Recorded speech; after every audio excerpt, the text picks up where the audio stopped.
la tête et la plupart de ces projets est arrivé à réaliser ko ba nit ñi gis seen bopp. On se rappelle de Hip Hop Bees, on se rappelle de Discover, Hip Hop Discover, on se rappelle de plein de projets yoo xam ne def na ko tey ñuy wax solo fii di waxtaanee histoire rappée ak yeneen yoo xam ne bëgg nañ ko yaatal léegi ci kanam. Il est avec nous dans le studio, il s'appelle Simon. dinañ tàmbali waxtaan bi léegi nag yaatal ko fàttaliwaat ni mën ngeen continuer également de faire vos commentaires sur notre page officielle bu Radio Futur Média sur Facebook et puis sur www.rfm.sn ñu jàkkaarloog suñu invité léegi li ngay dégg nii mooy fàttewuñu wala fàttewuma la ak Clayton Hamilton voilà reprise bu nice.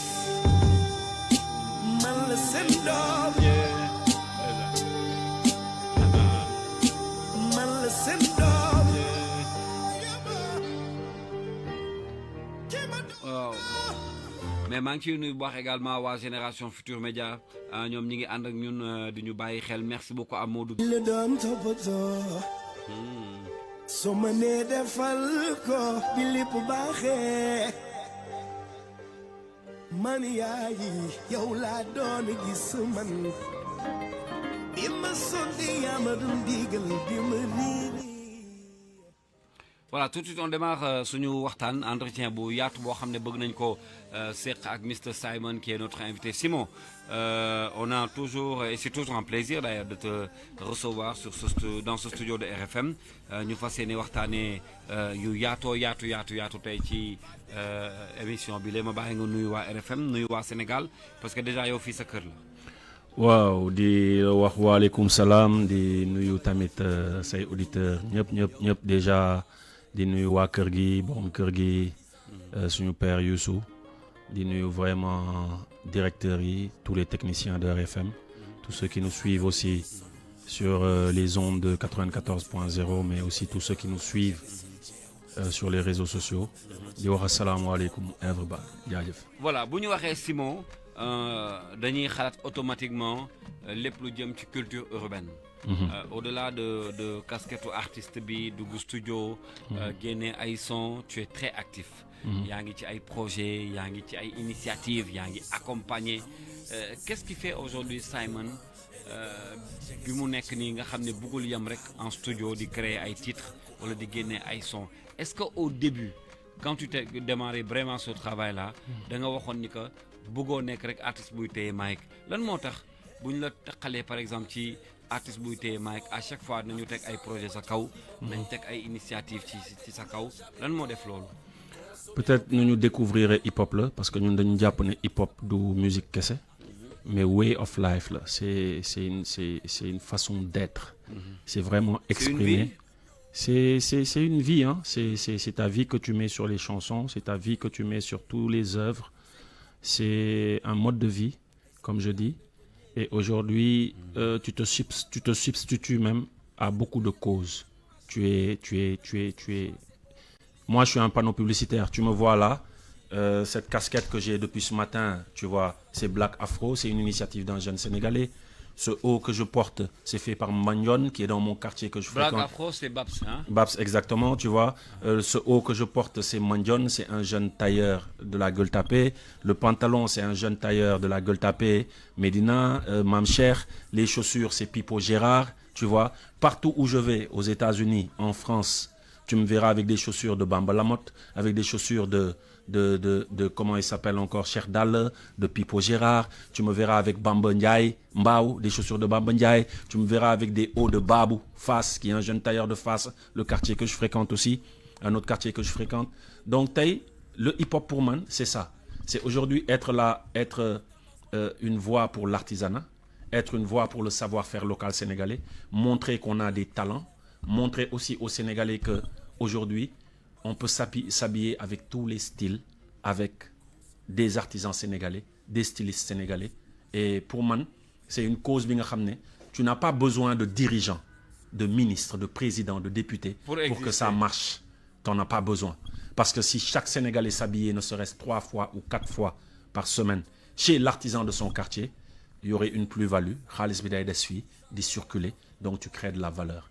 donc pour man hip hop loolu la hip hop mooy ñëw fekk ay cause yoo xam ne nit bëgg na ko wax xamul fu mu koy waxee Simon waxal na ko ci rajo bi wala waxal na ko ci télé bi hip hop mooy li nga xam ne tey da ngay dem wane ne tubaab bi daf ñu gëmloo ne à l'école que c'est Christophe Colomb qui a découvert les États-Unis d'Amérique. Déjà, comment tu peux découvrir un continent qui est déjà peuplé? Xanaa nit yi ci garab yi lañ doon sax ni ay coco. Tu vois, un continent déjà peuplé.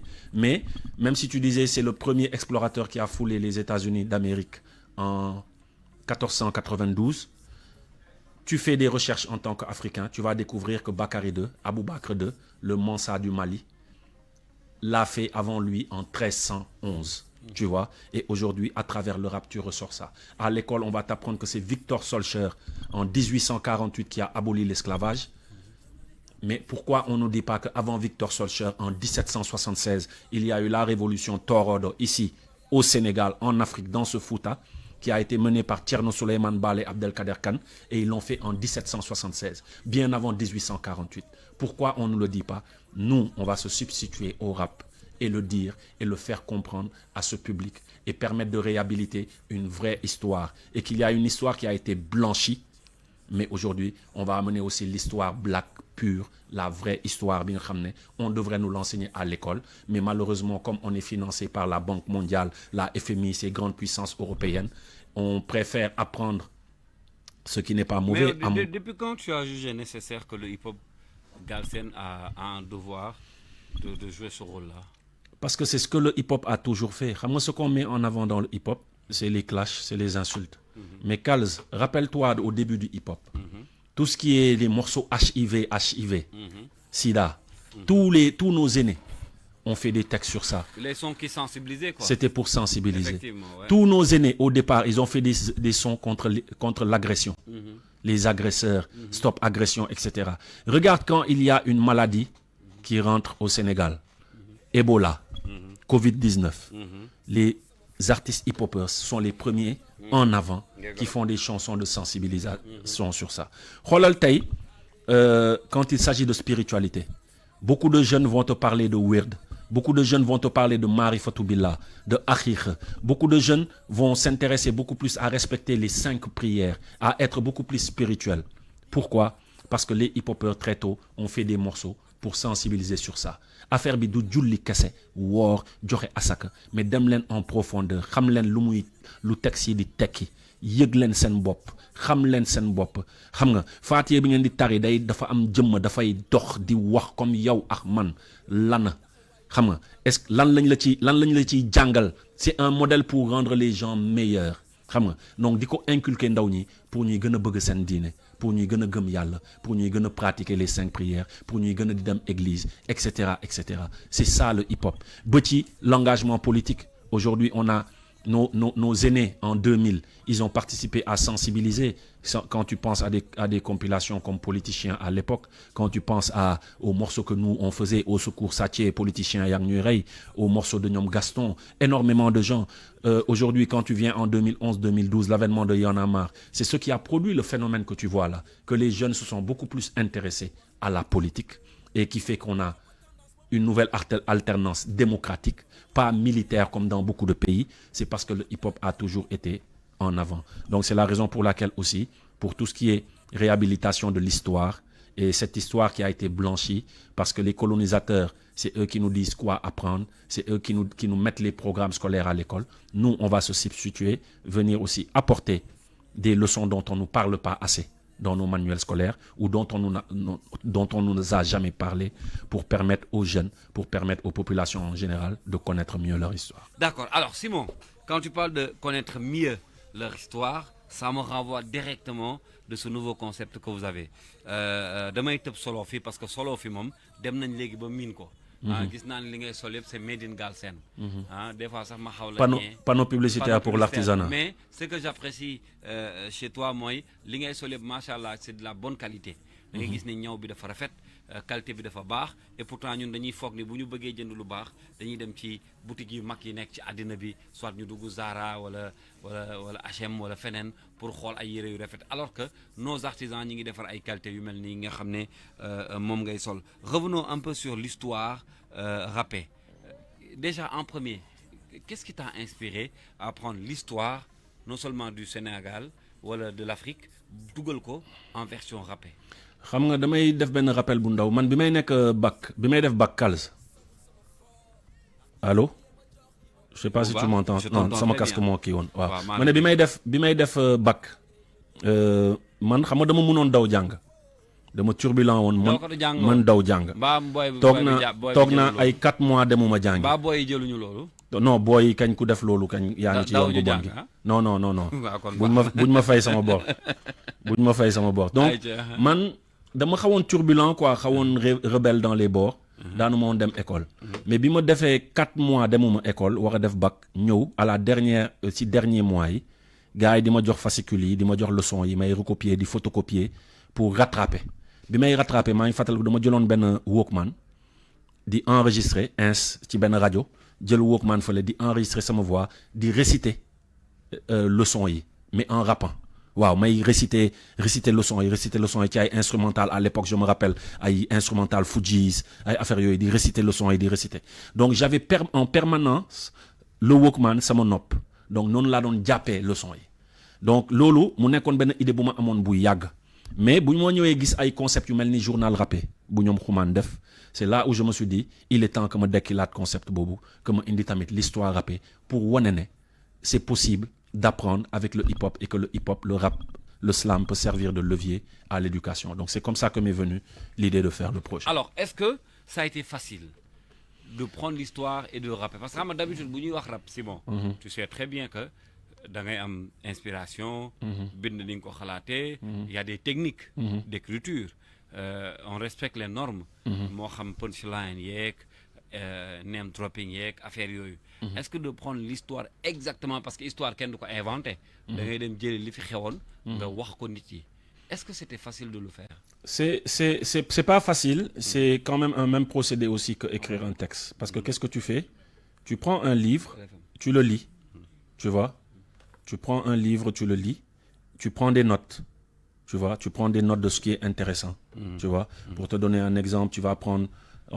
quand tu lis Cheikh Anta, on va te dire 1946, il est allé faire ses études en France à la Sorbonne. Tu notes 1946, il va faire ses études à la Sorbonne. Donc il faut des recherches.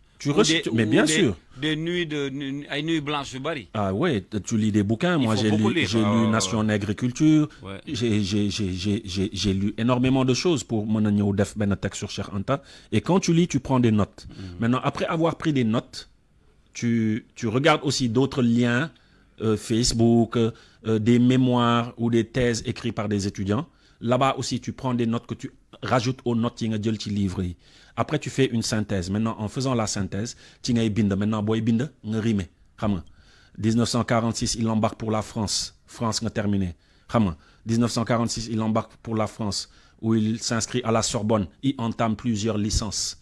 Chose pas facile vu le contexte de la colonisation. Etc., etc. Donc, quand tu lis que c'était pas facile pour Cheikh Anta de France, parce que contexte colonisation, racisme, etc., etc., nga jël note parce que c'est intéressant. Nga décider ko xamal nit yi. Donc, non ngay jëlé note.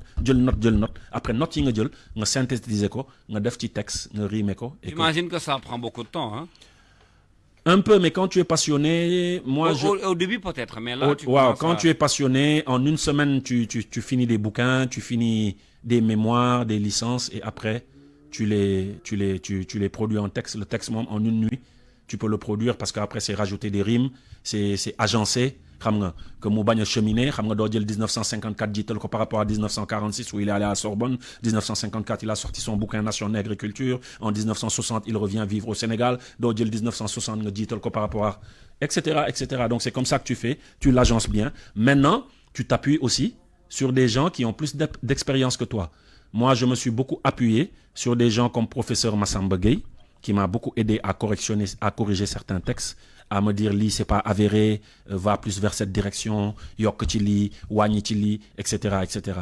J'ai rencontré aussi Koumelni professeur Fatso Sarr. Je me suis appuyé sur ses écrits par rapport à Ndate Yalla Mbodj et Aline Sitoé Diatta, qui m'a aussi fait énormément d'input.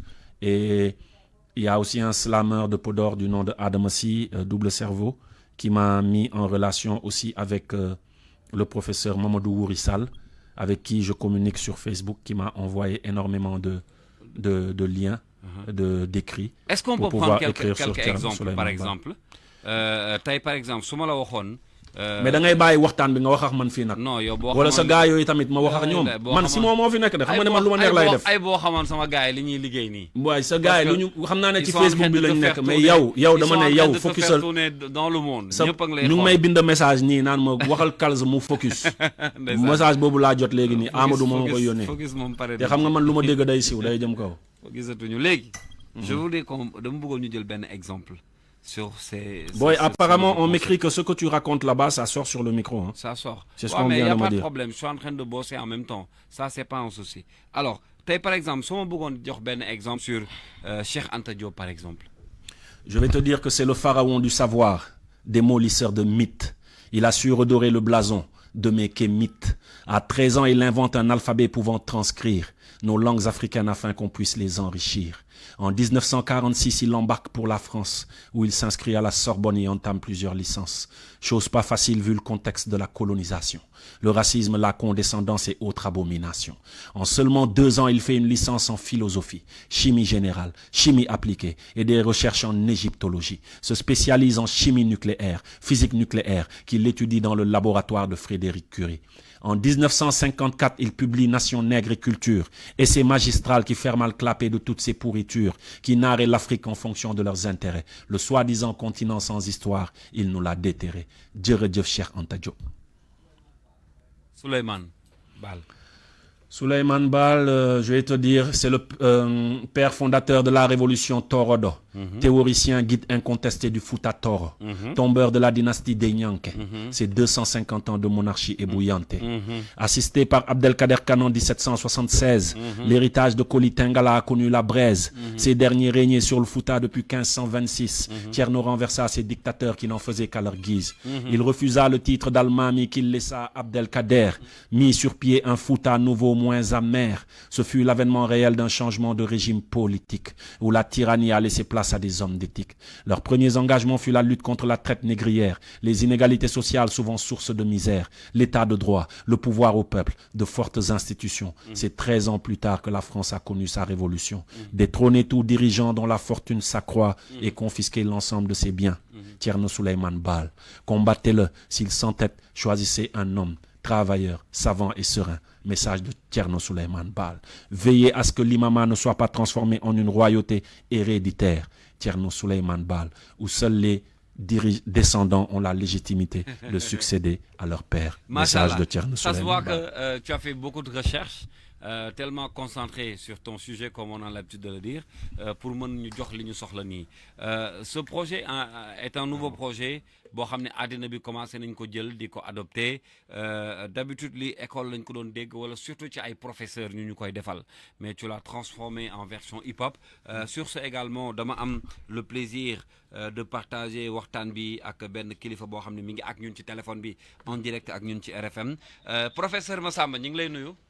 Kals maa ngi leen di fay nuyu Simon di nuyu ñi ñuy déglu ñëpp ak techniciens yi nekk foofu. ñi nga am mbégte bu baax dalal la ci sa kër RFM di waxtaanee lu am solo évolution wu hip hop Galsen yow nag nga am chance su tette ñu bari ba ci man mii ba ci Simon ak ñeneen je me rappelle bu ñu daan dajaloo fu mel ni Blaise Senghor quand on commençait à présenter le spectacle ci ay conseils ci ay guides ci ay dimbali mais surtout di ñu fàttali suñu ay valeurs tey Simon nekk ci parmi tant de projets mais am bu ñu intéressé muy histoire rappée. bi nga xam ne day jël suñu ay histoire yoo xam ne yu Sénégal la di ko def en version hip hop déjà balaa ma lay bàyyi ak Simon naka nga gisee ce concept histoire rappée et puis di ko tas ci àddina bi yëpp. ni ma ko gisee mooy déjà que intelligence artistique la ndax su fekkente ne da nga nekk un créateur ñaari question ngay posé wu benn bi mooy man lan laay yëg yan sentiment laay yëg yan émotion laay yëg pour mën ko jox public bi. parce que émotion yooyu day nekk sa biir yaram nekk trop plein boo xam ne dootoo ko mën téye nga génnee ko en ce moment là boo génnee li ngay génnee dafay toucher nit ñi parce que dafa am une sincérité dans la démarche beneen bi mooy la question bi André Gide posé woon mooy lan mooy sa rôle yow en tant qu'artiste en tant que créateur ton rôle mooy nga inquiéter nit ñi inquiéter leen mooy lan mooy teg ay démarche yoo xam ne dina tax ñoom ñu poser les bonnes questions pour am les bonnes réponses donc pour man c'est un projet qui vient à son heure mais c'est un projet innovant boo xam ne fit dëgg-dëgg moo koy lal ndax lim laaj ci gëstu ak lim laaj ci jël risque pour nga mën ko def. est-ce que ñaari mbir yu collé la parce que xamoon nañ ni hip hop daan revendiquer di teewal peut-être askan wi di andi ay histoire yoo xam ne peut-être ci société bi la daan jóge ñu koy dégg di ci sentir suñu bopp est-ce qu'on peut aujourd'hui on peut dire que histoire ak lu mel ni hip hop lu war a mën a ànd la professeur. waaw dañoo ànd parce que xam nga le mouvement hip hop dafa nekk résultante du processus historique de revendication des droits et processus catégorie sociale bu jekk ba ci àgg mu désabusé ne man gisuma sama bopp ci lii gisuma ci dara mais derrière le discours du hip hop dafa mës a am un discours d'affirmation d'une identité donc ñi ko doon def da nekkuñu woon rek ne lii def ñu naqari lii def ñu naqari mooy lu tax ñun amuñu jot waruñuy jot ci lii lu tax amuñu jot ci lii mais loolu lan moo tax ñoom ñu mën ko def boo xoolee les premiers sampling yi ñu doon def au début ñoom biñ doon sampler dañ doon wuti ay musique yu am lu ñuy wax te àggul ci jeunes yi donc tey que un musicien jóg ne man sama engagement citoyen sama engagement artistique dafa nekk ci lii nga xam ne colonisateur bi daf ko nëbb ba muur suñu xel yi man dama koy muri pour nit ñi gis ko reconnecter ak seen identité pour moi c'est au cœur du hip hop pur lañ nekk. macha allah alors dinaa la bàyyi quelques kàddu ak Simon ñi ngi ak professeur nit ku ñu naw fonk ko surtout ci liggéey bi di dégg ay kàddoom ci lu mel nii ça fait plaisir. énormément de respect et dégg lii tamit waxuma le plaisir rek mais da ngay am béatitude boo xam ne mënoo ko expliquer. dama lay defal benn aveu yenn saa yi su ma bindee nii. damay enregistrer yónnee ko. mais xam nga tant que tontuwuma. man ci tiitange lay nekk tu vois parce que j'attends vraiment qu'il valide j'attends qu'il me te comme professeur tamit il est très très on va dire pointu et tamit critique objectif tu vois même bu lay critiquer objectivement da lay wax ay points yoo xam ne du dañ donc looloo tax à chaque fois damay sukkandiku ci moom di sukkandiku ci professeur Lamane Mbaye aussi que j'ai rencontré récemment yàggul wax naa sànq professeur Wuri Sall mais moom xam naa ne bokk na ci ñu ma gën a sonal bien avant may commencer projet bi sax TFM bi ma doon def ay yenn versification yi saa yi dama koy woo yenn saa yi 23h minuit xam nga pour laaj ko juste mais lii ban figure de style la xam nga lii est-ce que exactement métaphore filée la est-ce que lii oxymore la est-ce que juste pour am vraiment la bonne information et c'est une personne qui a toujours eu de l'oreille pour nous muy man muy ñeneen ñu bëri et je tenais comme ni mu koy def sur chaque plateau lui rendre hommage mais projet bu mel nii quand même su mu si amee fit bi c'est parce que tamit ñu mel ni moom dem ciy jokkoo ak moom ñu ñuy teg ci yoon quoi merci professeur ñi ngi lay gërëm bu baax xam nga yow man j'ai l'habitude de le dire lenn rek la ñu lay ñaanal mooy gudd fan gudd fan ak wér-gi-yaram parce que sa présence ci ñun am na njëriñ lool muy man ak sama ay morom ci ñeme gu ñu la ñeme ak disponible bi nga disponible donc gudd fan ak wér-gi-yaram rek lañ lay ñaanal yan kàddu ngay tëjee. kàddu yi daal mooy maa ngi nii Blaise Senghor bureau doctoral jógee maa ngi nii entre les artistes et les danseurs parce que lii mooy suñu vie donc ñun suñu rôle mooy transmettre parce que Sénégal lañu gëm Sénégal lañu xam Sénégal lañu am di la encourager ci qualité bi di wax Simon aussi ne ko projet bu mel nii da ngay dem lu nekk di nga ko dégg ndax Sénégal kenn ku nekk def nga ne sa maam moo rayoon gaynde yëpp waaye maam gaynde tamit jàpp na ne maamam moo rayoon nit ñëpp le projet est pertinent donc chapitre bi bu tëjee ñu ubbi beneen chapitre rek en tout cas félicitations à toi aussi Kal mais professeur jotaay bi ci Real One moom ñu ngi koy sàkk boobu ak léegi kañ lañ koy am non heure bu ma amee paas rek ñëw jeex na nañ la xaar ñu ngi lay gërëm jërëjëf merci beaucoup kooku mooy professeur Massamba Simon li tax ñu jokkoo ak professeur c'est pour renvoyer ñi nga xam ne ñoo ñuy déglu que ce projet Histoire Rappée dafa am lu bëri lu mu làmbool bërki démb wala yaa quelques mois ou quelques semaines dama la gis nga génnee ko Sénégal yóbbu ko fu mel ni Amérique par exemple nan la ko waa Amérique recevoir ci digital bi Matar mi ngi ñuy wan tout à l'heure image yi nga doon def c'était presque des conférences ou même des conférences plutôt yoo xam ne da nga ko def dans des salles nit yi toog concentré wu di la déglu ngay expliquer histoire yoo xam ne ñoom xamuñu fu mu jógee mais d'une autre manière déjà nan la ko américains yi déjà gisee parce que gis naan du ay sénégalais ñoo ñëw mais ay doomi Amérique ñoo ñëw wuyu si la waaw nan nga def ba dugal ko foofu ak nan lañ ko jëlee déjà nan lañ def ba dugal ko foofu c'est grâce à un autre professeur du nom de Cheikh Thiam Khadim bi nga xam ne professeur la buy jàngale États-Unis quand on lui a parlé du projet avec Docta moom ci boppam moo ñu kaleel ay université on a commencé par ay Worcester College bu Columbus University fële ci Ohio ñu dem Atlanta Emory University def fa conférence jóge Emory dem Hartford Trinity University Hartford dans le Connecticut après dem Saint-Lawrence à New York jóge Saint-Lawrence dem def ko Montréal au CRIM Centre de recherche informatique de Montréal avec comment ça s'appelle encore les ressortissants sénégalais association ressortissants sénégalais j'en profite pour nuyu seen président le regroupement des Sénégalais de Canada j'en profite pour nuyu Michel seen président d'ailleurs il y a un grand événement qu'ils vont faire encore cette fin d'année le 29 juin avec suma juumul Pape Diouf en concert boobu tamit on sera là-bas pour faire des conférences pour les plus jeunes les enfants pour ñu xam seen histoire donc bi ñu jógee Montréal la ñu ñëwaat New York dem Ithaca ci ñoom rescapé Arkati que je salue au passage on a fait une autre conférence à Ithaca on devait faire Colby dans le Maine mais malheureusement c'est reporté mais ces mêmes universités-là nous invitent encore à revenir donc ça veut dire am na fa impact et loolu comme je dis je ne remercierai jamais assez le docteur Cheikh Thiam qui a eu cette vision au départ c'était très difficile comme ni ko professeur waxee sànq de faire comprendre aux gens ce que tu veux faire j'ai écrit à beaucoup d'instituts ici au Sénégal j'ai écrit à beaucoup de rectorats dans les universités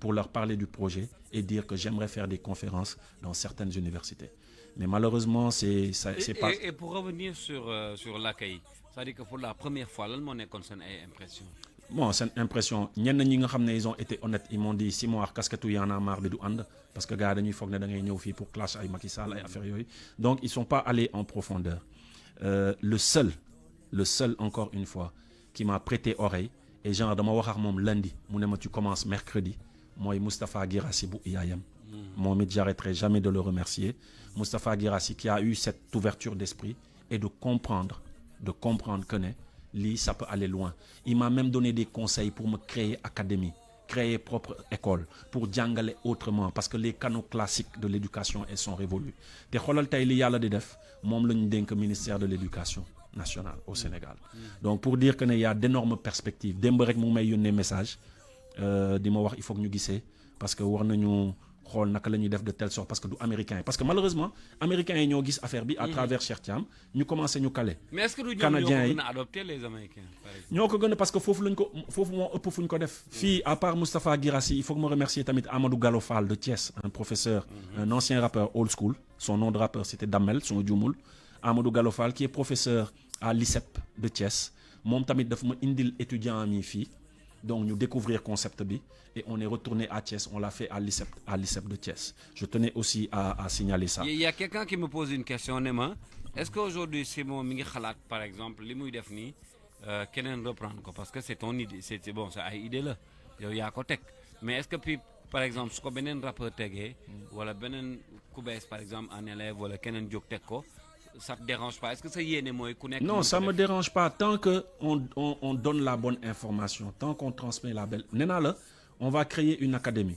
dinañ jël ay rappeurs qui sont bons en français et en anglais parce que l'objectif aussi c'est que tas ko fu nekk mu dem Afrique affaire bi du nasaraan yi kese mooy ku nekk di ko def exactement maintenant bu ñu créer tamit benn académie boo xam ne dañuy tëju en conclave ak artistes yooyu noonu yu am facilité en français et en anglais on va produire du savoir à travers ay thématiques yi nga xam ne elles ont été volontairement omises xam nga wala involontairement mais ñu xamal ne y a une vraie histoire qui est là et que l'Afrique aussi a des modèles les modèles ce n'est pas que des Napoléon des Charlemagne les modèles c'est aussi des Jean-Jacques Dessalines c'est des Thierno Souleymane Baal c'est des Cheikh Anta Diop c'est des Niobé etc donc on est en train de travailler sur ce projet à long terme je tenais à signaler aussi que je l'ai fait tamit au lycée de Wakam à mon retour des États-Unis on a fait le lycée de Wakam avec un professeur qui est à la MCU qui donne beaucoup de cours qui a vu le projet aussi et qui a sollicité ñu def ko avec le lycée de Wakam et là avec la ville de Dakar on est sur un projet pour le faire dans tous les lycées de Dakar et avec le ministère de l'Éducation on va l'étendre dans le territoire national dans les 14 régions inchallah. Bon écrivain yaa ngi commencé réagir gis naa ku mel ni Amadou Camara. mais Amadou Camara tu as écrit un long texte. mi ngi ci page Facebook bi xam naa ko woon Simon léegi Johnson Meng le grand Johnson Meng certainement tu le connais hein, l'ami de Youssou Ndour qui nous dit Simon encyclopédie rappée artistique et historique du Sénégal donc big up il s'appelle le grand Johnson Meng il vient de m'envoyer ce message maa ngi gis tamit xam nga sama féministe yi rek comme ni mu leen di woowee ñu ngi kaas naan pourquoi à chaque fois tu parles que des garçons et les femmes. Je tenais à dire qu'on a écrit sur Ndaté Yalla Mbodj. Oui. On a écrit sur bien sûr pourtant Aline Sitoé Diatta. Donc femmes yi ci la ñu bokk on ne les oublie jamais ndax man mi di wax ak yow féministe la. man féministe bu mag la donc t'inquiète. mais par exemple Talatay Nder xam naa ñu ngi leen di xaar peut-être am nañ ci wàll. Talatay Nder jigéen ñi ci Talatay Nder. waaw why not xam nga ñun on va écrire on va beaucoup écrire lii c'est que le début. ci la ñu bokk mais xam nga histoire u Talatay Nder dañu am habitude. di ko boole ak histoire Ndaté Yalla Mbodj alors que Ndaté Yalla Mbodj Talatay Nder ñoom Ndaté Yalla ay xale la ñu woon c'est les deux enfants Ndaté Yalla ak Njëmbët moom la ñu génnee ci néegu ñax bi balaa suñu jigéen ñu brave yooyu di taal seen bopp pour bañ a ñu souiller leen l'histoire de Talatay Nder c'est un village qui a été attaqué pendant que les hommes étaient partis en guerre village yooyu les femmes se sont déguisées en hommes di xeex ak muur yi xeex leen ba dominer leen ba repousser leen muur yi daw bu ñu dawee nag femmes yi teel a jubilé génnee seen ay turban ñu gis seen ay karaw muur yi ñëwaat à la charge ne duñu subir affront bi on peut pas être battu par des femmes bu ñu ñëwaatee nag ñoom effet de surprise boobu ñu xam ne instant yi cool na si la ñu tëj seen bopp ci néegu ñax pour décider taal ko mais balaa ñu koy taal ci la ñu génnee Ndaté Yalla Mbodj génnee Njëmbët Mbodj magam pour que ñoom ñu génn au moins ñu mën a restituer histoire bi. mais si ma la bettoon un peu ci yéen Ndaté Yalla loo may wax. Ndaté Yalla dama lay ne parlons de la première force qu'a rencontré le colon ses premières larmes son premier affront. Parlons de cette femme brave, courageuse et digne qui a su mener son peuple tout en étant en première ligne. Au Sénégal, la première autorité rencontrée par le colon fut une femme, Ndaté Yalla Mbodj. Retenez le nom.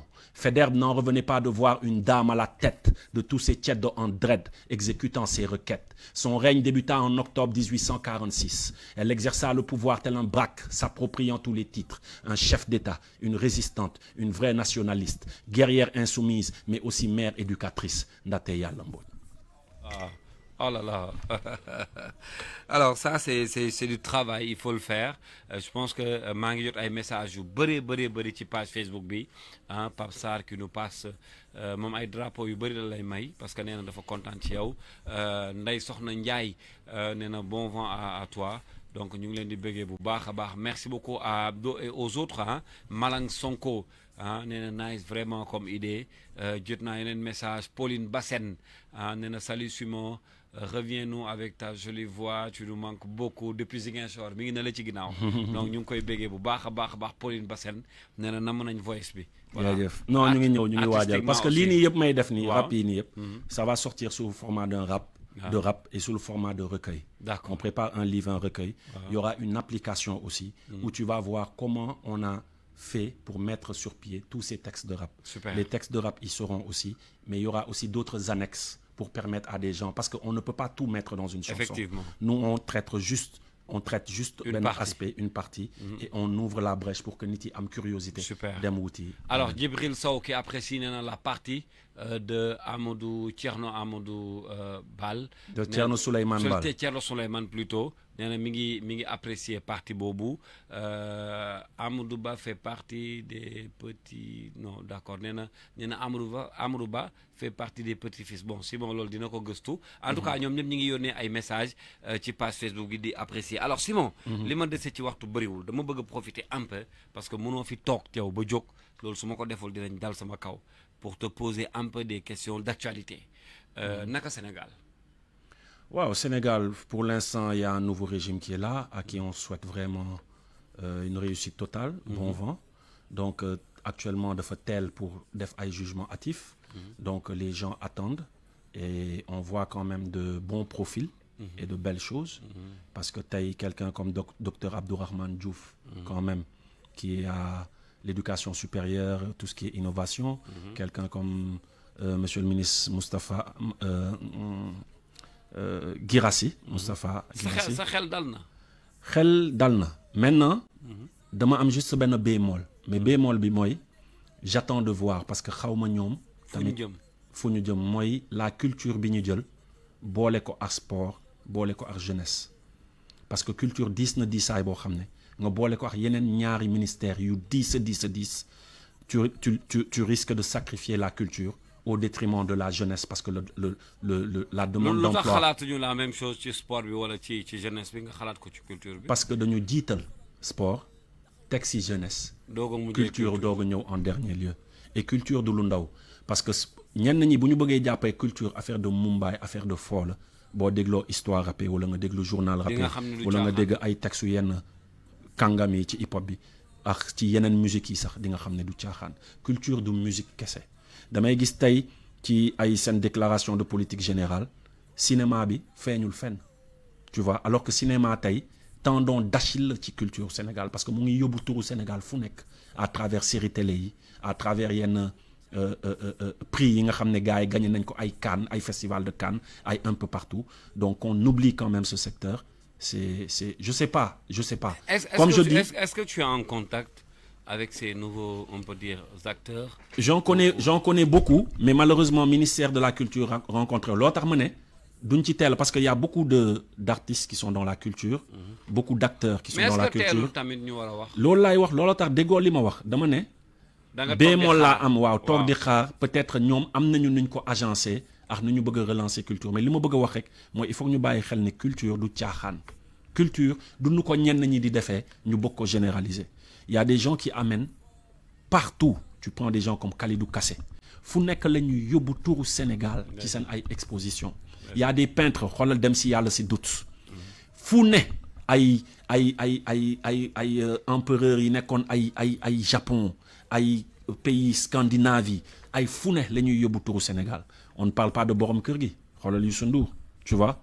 xoolal ñoom Baaba Maal quand je revenais en voyage daje nañu avec suñu papa Baaba Maal Bruxelles et le gars de la façon dont il porte le Sénégal un peu partout dans ses tournées c'est pas un petit truc tu vois les artistes peintres tu vois les danseurs de ballet tu veux prendre la danse pour affaire u caaxaan affaire u Mumbai affaire u kii non c'est toute une culture et c'est plus profond que ça ba ci lamb ji gis naa yenn sorties yi ñuy naan lamb ji et on parlait de parrainage mais lamb du parrainage lamb suñu culture la ñoon sport national mu am tamit ay soubassement yoo xam ne ay valeur la xam nga ak benn culture traditionnelle boo xam ne waruñu ko ber wala laisser de côté moi c'est de ça que je parle je fais que alerter dinaa toog ak autorité yi à la kuli al muy ministre de la culture muy le premier ministre yaa koy sàkkool da ngay xaar ñu woo la non man bu ñu ma woowul man moi je vais aller vers l'information et je suis pas seul j'irai avec beaucoup de gens vers l'information parce que lu xaw a tey suñu xel mooy culture tey boo ko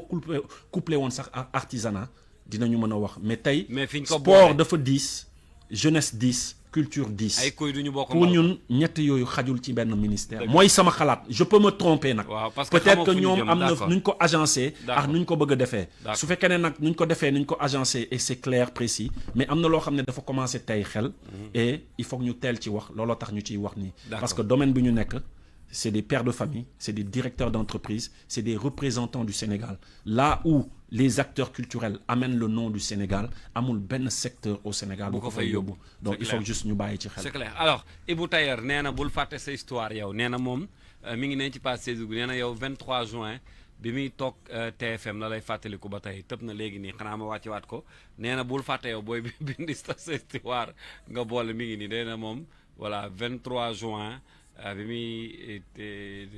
bi la lay topp ba léegi bi ngay toog TFM nee na sooy bind sa histoire bul fàtte loolu non loolu amul solo loolu participation bu insignifiante la mais il parle de sa génération loolu la fekkee waaw loolu la fekkee mais bon on va voir peut-être beneen artiste def ko mais jamono ji moom ñi nga xam ne ñu ngi décliner seen ay histoire franchement il mérite vraiment encore une fois de seen tour jëm kaw et que population yi xam ne am nañu ay modèles fii ay modèles civilisationnels yi nga xam ne ça mérite d'être connu lii premier G la rek par exemple premier G j'ai commencé par sama bay sa weewu tànk te bay sa weewu tànk le premier texte que j'ai écrit c'est Ndate Yalla Mbodj. Pourquoi? Parce que ma mère est du Waalo. D'accord. Tu vois. Alors, le deuxième texte que j'ai écrit, c'est Aline Sitoé Diatta, parce que c'est le sud, c'est la Casamance. Mon père est de la Casamance. D'accord, c'est Après, bon. là, a commencé par Cheikh Anta Diop, Thierno Souleymane Baal. Toutes ces histoires intéressantes, tu m'as dit à travers des personnes comme professeur Massamba, ou le professeur Omar Sow, ou le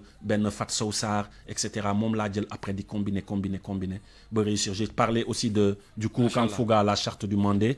1236. D'accord. Parce qu'on veut nous faire alors croire... loolu sax moo tax ma bëgg la laaj parce qu'il me reste à peu près 1 minute pour jeexal c'est quoi le programme yaa ngi waaj a delluwaat bitim réew à quand le Sénégal va se peut-être bénéficier ci li ngay def nii nga defal leen yi ngay def Amérique yi ngay def France Sénégal kañ la ciy jot j'attends les propositions et comme ni ma ko waxee hier rek j'ai échangé avec le ministre là yaa ngi jëm France de l'éducation waaw dimanche bi inchallah ñu ngi Paris mooy Champigny-sur-Marne pour le salon de Queen Boss. Wow. Donc on va exposer à travers Solofi des marques yi nga xamné c'est fait par nos artisans mais on fait aussi une conférence rappée sur Aline Sitoé Diatta et sur Ndate Yalla Mbodj.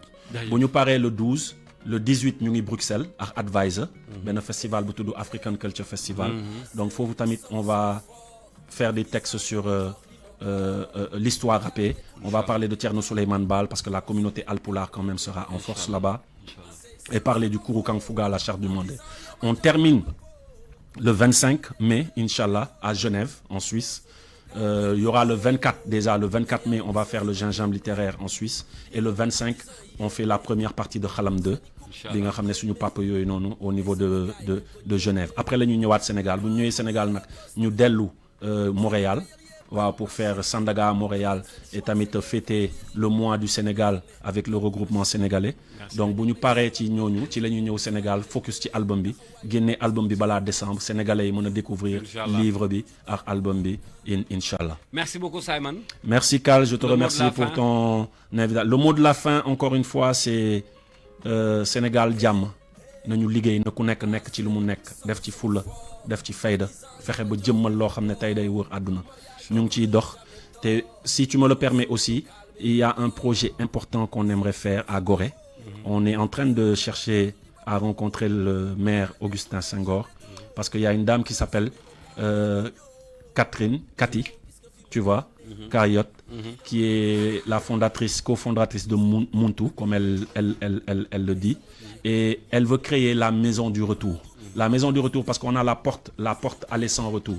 Je suis en train d'écrire sur l'esclavage, écrire sur ce trajet-là, il y a eu le commerce triangulaire. Mais on veut faire la porte du retour, la maison du retour à Gorée.